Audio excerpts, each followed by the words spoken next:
Bonjour à tous, je vous invite à vous abonner à cette chaîne, à aimer, à partager, à commenter ces vidéos, c'est très important. C'est une manière de nous soutenir. Merci à vous tous. Bonjour Florian Philippot. Bonjour. Vous êtes président du mouvement Les Patriotes et on vous voit, on continue de vous voir défiler quasiment tous les samedis. Et pour lutter, il faut dire qu'il y a une actualité en ce moment très inquiétante entre les pénuries d'électricité, de gaz, d'essence et puis la scène internationale qui est sous tension, notamment le front ukrainien dont on vient de parler avec Éric Denessé qui s'embrasse tous les jours un petit peu plus, les sabotages, les actes terroristes et Macron qui déclare que la guerre va profondément changer de nature. Mais vous, Florian Philippot, vous restez constant dans votre message en manifestation. Et encore une manifestation samedi dernier qui a rassemblé, il faut le rappeler, plusieurs milliers de personnes. Je vais passer des extraits de cette manifestation. On va voir les messages qui sont passés. Ursula, tais-toi! Ursula, tais-toi! Voilà, donc on entend Ursula, tais-toi, évidemment, on fait référence à Ursula von der Leyen, la présidente de la Commission européenne. Et puis je vous propose un autre message. Sortons vite de l'OTAN! Sortons vite de l'OTAN! Voilà, vous l'aurez compris, chers auditeurs, sortons vite de l'OTAN. Ursula von der Leyen, présidente de la Commission, tais-toi. Donc on voit des messages très ciblés, Union européenne, Bruxelles, OTAN. Est-ce que Florian Philippot, vous croyez que c'est la réponse à nos maux actuels ? Écoutez, d'abord, bonjour à tout le monde et à vos auditeurs. Oui, je crois que si vous voulez, quand on manifeste, on a envie d'aller un peu à la cause des choses, à la racine.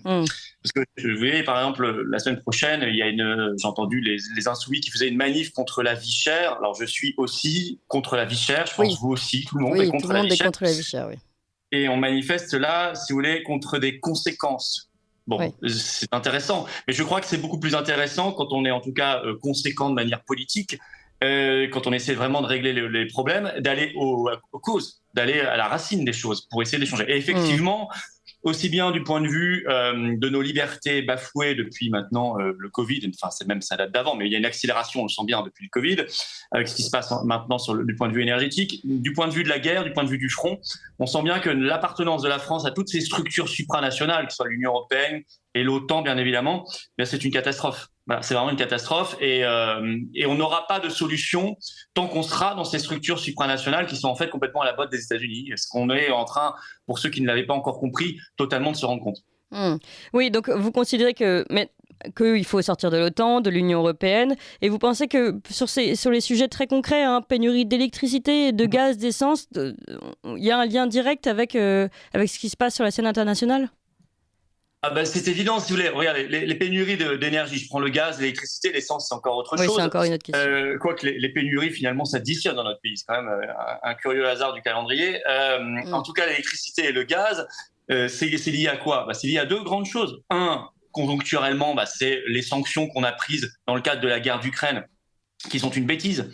Et tout ça, si on n'était pas dans l'Union européenne, on aurait été libre de les prendre ou ne pas les prendre. Vous voyez ? Donc là, il y a déjà un impact évident. Et puis, on a Ursula von der Leyen. Vous passiez l'extrait Ursula, tais-toi, parce que Ursula von der Leyen, on a bien compris qu'elle ne veut absolument pas la paix. Elle a dit elle-même, d'ailleurs, il ne faut pas chercher l'apaisement. Elle a dit il ne faut pas cesser le feu. Bon, on a compris qu'elle voulait l'entretien de la guerre. Donc, ça, du point de vue énergétique, ça ne pourra qu'entraîner des catastrophes. Puis la deuxième grande raison, c'est que depuis 30 ans, on a détruit notre service public national de l'énergie. On l'a libéralisé, on nous a dit qu'il fallait fermer le nucléaire, qu'il fallait faire le renouvelable et les éoliennes partout. Et puis, on a fait les directives européennes de libéralisation à partir des années 90. Donc, ça a détruit, si vous voulez, quelque chose qui fonctionnait bien. Donc, en réalité, on voit bien que si on s'attaque aux causes, si on va aux causes des choses, on peut régler des problèmes très quotidiens, très concrets de la vie des Français, de notre pays.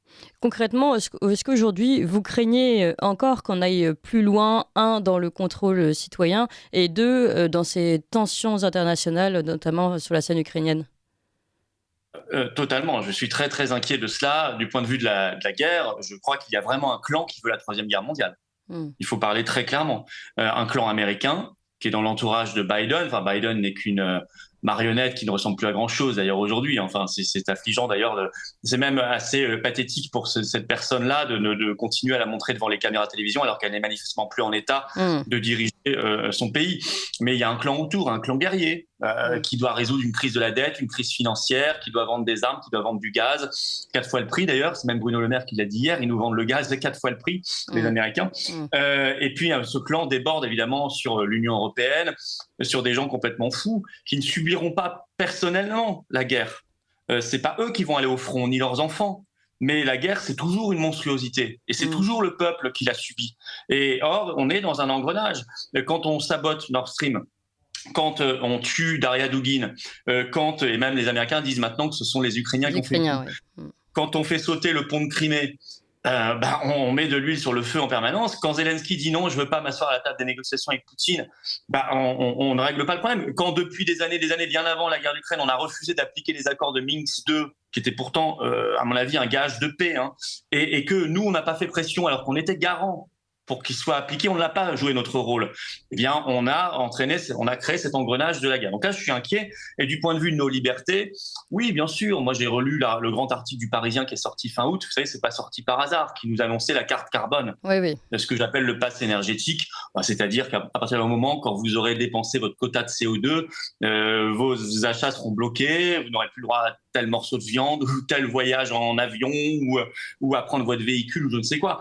Donc, on voit bien que les choses se mettent progressivement en place et qu'on a intérêt, nous, à nous lever très fortement et à cibler les vrais soucis, les vrais problèmes, les vraies causes. Florian Philippot, imaginons que vous ayez bien cerné toutes les causes des maux de notre actualité très tendue.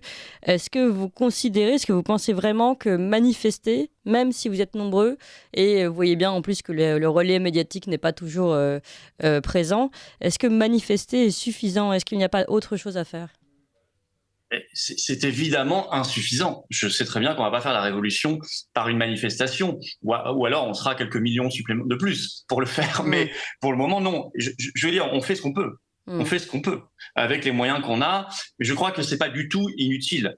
D'abord parce que ce sont des gens qui ne tombent pas dans l'isolement et le désespoir. Déjà, le fait de manifester, on voit des gens qui pensent comme nous, nombreux, et ça redonne du courage pour se battre.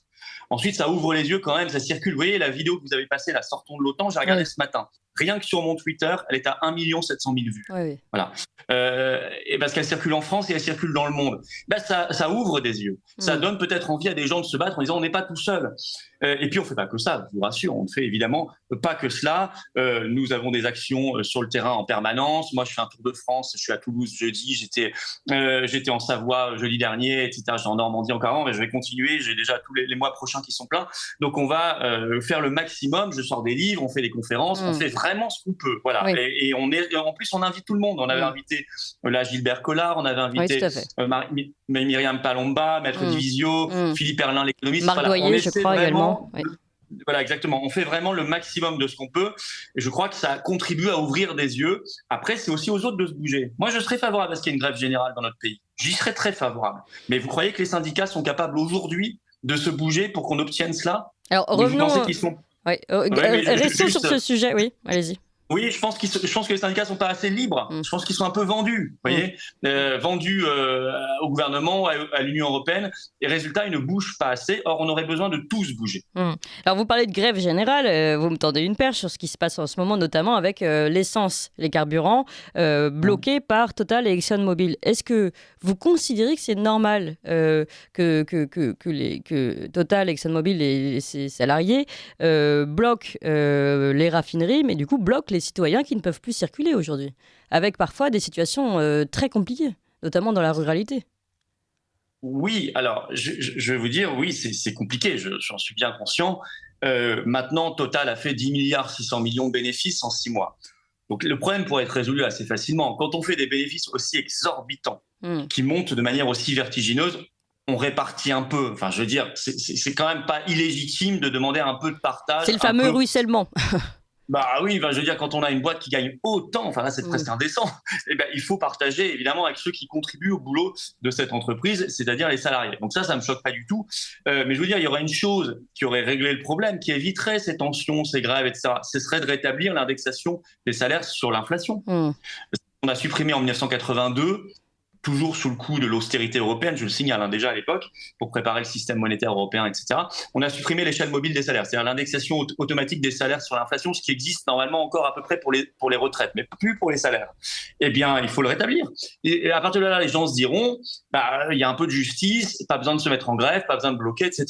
Maintenant, est-ce qu'on a besoin de ces blocages et de ces grèves pour avoir des pénuries en France ? Non.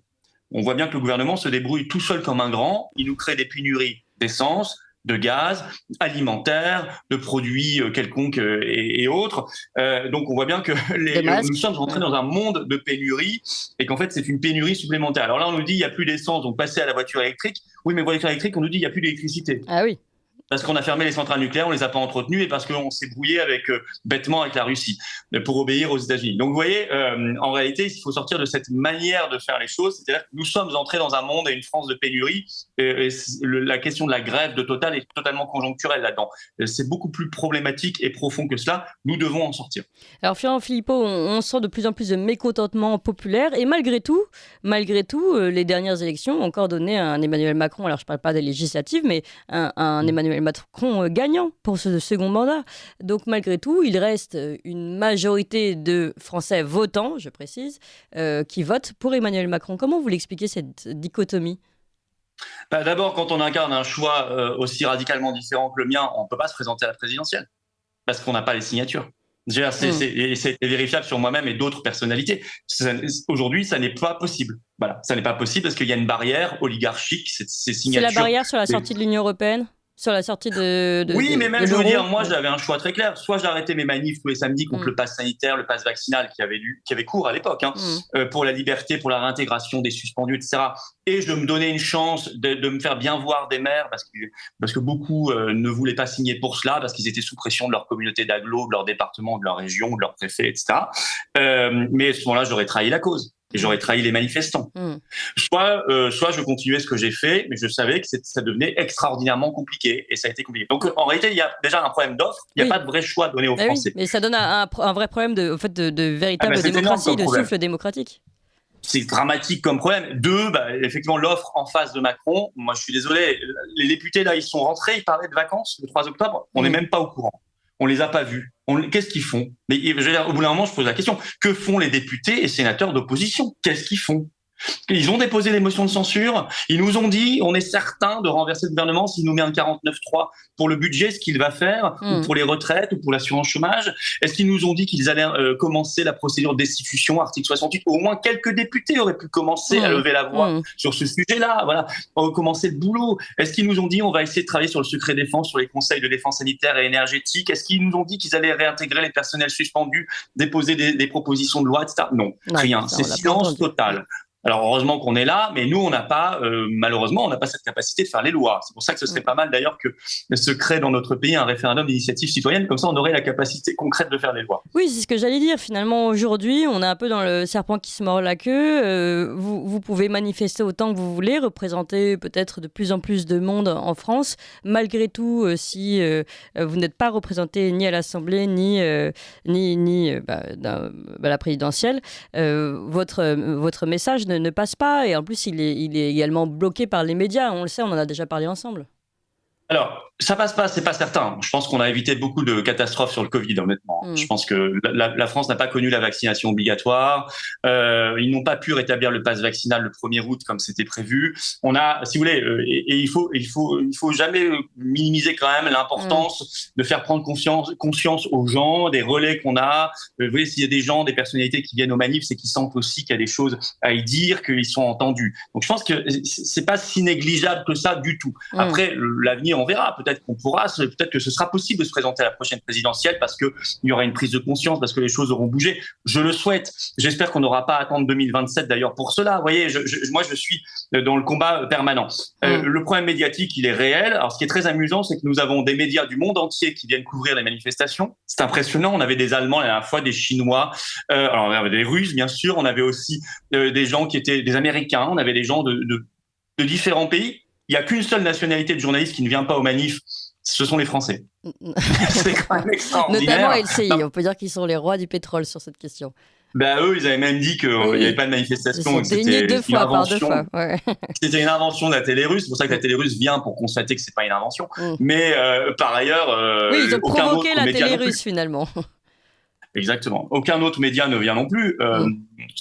Alors que franchement, c'est à quelques centaines de mètres de leur rédaction, c'est en plein Paris, ils sont au courant, on leur envoie des communiqués de presse. Non, il y a une volonté délibérée de boycotter. Mais en même temps, quand vous faites 1 700 000 vues sur une simple vidéo, rien que sur Twitter, je ne compte même pas YouTube, Facebook et tous les autres réseaux que vous connaissez bien. Ça montre bien la demande. Insta, etc. Ça prouve que ça circule quand même et que l'information, vous ne pouvez pas la cacher totalement non plus. Eh bien, merci beaucoup Florian Philippot, président du mouvement Les Patriotes. Et puis on suit, et également bon courage à vous, on suit votre combat comme toujours. Merci, à très bientôt. Vous appréciez cette émission? Alors aidez Radio Courtoisie à en produire d'autres en indépendance totale. Rendez-vous sur soutenir.radiocourtoisie.fr. Merci d'avance.